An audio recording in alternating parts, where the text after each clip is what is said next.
So nice to see you again. Welcome to another edition of Dead Sexy Cinema. I am your host, the Slayer of Posers, the Joan Rivers of heavy metal, the Mario Bava of Box One, the Necrosexual.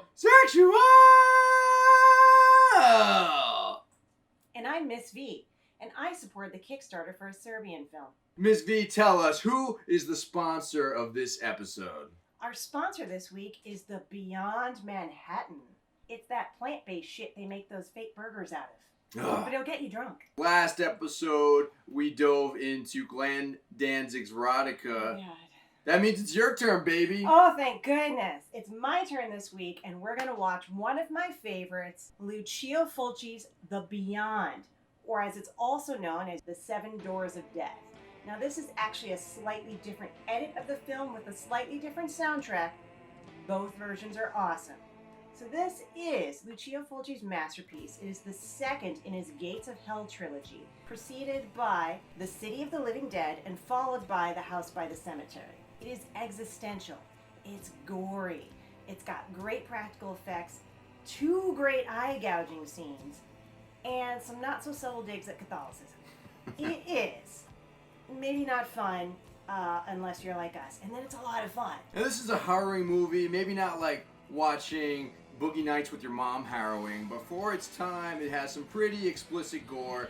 This film came out in 1982, but it was an Italian horror on a pretty low budget, so it looks like it was from 1972. But even for its time, we have a lot of baking soda and vinegar face melting. We have at least 5 gaping vaginal flesh wounds. Yes. Death by Tarantula.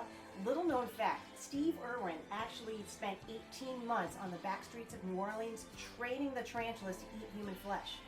Killed 4 tourists. This film struck me right away as a bit memorable because in the opening scene, you have the old-fashioned torches and pitchfork crowd running up the stairs to corner a Willem Dafoe look-alike, an artiste that gets his face completely melted off. From there, we fast forward to the present, where we find out that this hotel in New Orleans is built over one of the gates of hell, one of the 7 gates of hell, but they really only focus on the one gate in this movie. But that's still plenty of mayhem because we have zombies. We have people with cum in their eyes. When you go into the beyond, it gets a little Lovecraftian, like cosmic horror. When you see the beyond, you go mad, you go blind, and then for some reason you also have cum in your eyes. This film came out around the same time as The Shining. A few years afterwards, The Shining has that one epic scene with the giant blood coming down the main hallway. This has like the Jello version of that. It's got Jello just kind of floating across the screen.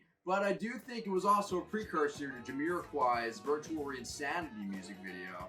And eyes, a lot of eyes being gouged out. Those are some good sequences, well done. I think they still hold up to this day. None of that CGI bullshit.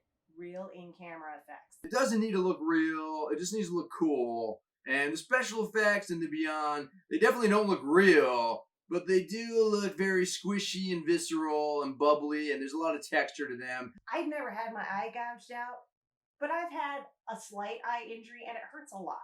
So when you see something like that, you make this connection to the amount of pain it would be, and that causes a reaction. So Ms. V, what would you rate this film? I would give this film a rating of 3 Ramsay Boltons because it's brutal and it's fun and I really liked it. I also give it a rating of 5 Michael Boltons because the soundtrack was great. Closing thoughts on The Beyond, give it to us. Spoiler alert, it's the ending. I love the ending. It's sort of elegant. They wander off into the beyond. It's not really a downer. Like, they spend this whole movie being afraid of what's beyond this realm and being afraid of the afterlife. And then when they get there, they're like, okay. So I think the big message of the beyond is to not be afraid of the unknown, to just accept it, and to also be okay with a little cum in your eyes.